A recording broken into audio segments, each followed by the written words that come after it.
this puzzle is the first one on this sheet of lots of puzzles. And I want to show it to you because now I can. Yeah. So we have 4 squares inside a rectangle. What's the angle? I implore you, do not watch this video.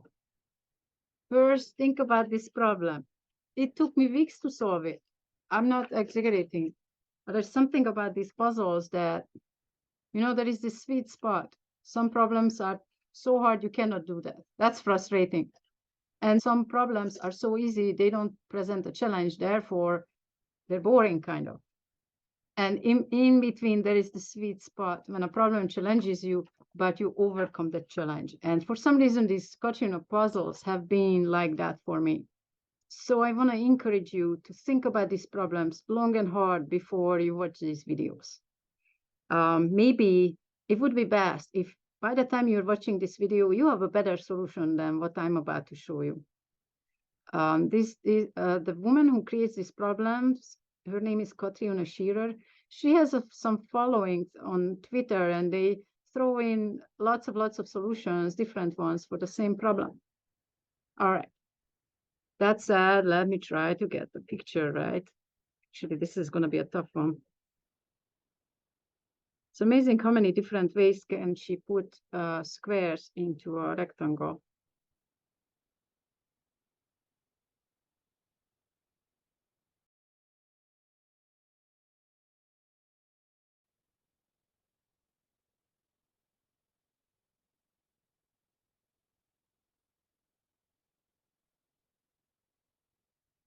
All right, and so we're asked, so we have 4 squares arranged like so in this rectangle.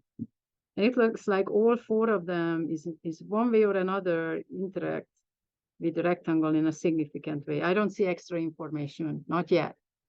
And we have to find an angle, but that angle is interesting.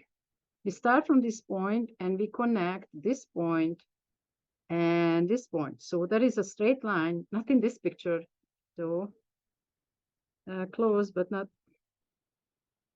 So I'm cheating a little bit.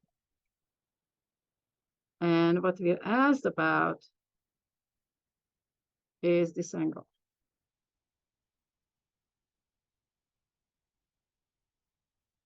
I thought weeks about this problem, and what I ended up was finding this angle. Well, of course, then you can subtract it from 90 and find that angle. So let's just say that we're going to be looking for this angle here.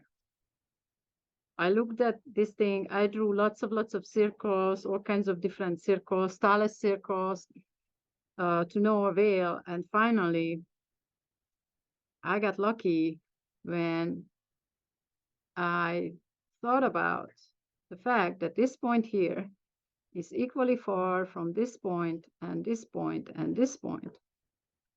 For obvious reasons, right? This is the length of the side of the square.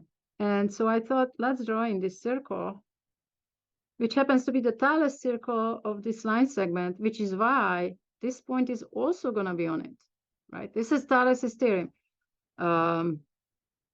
If you draw the Thales circle for a line segment, then every point on that circle will give you a right angle, and all those right angles are there. Now, why is this point on the circle?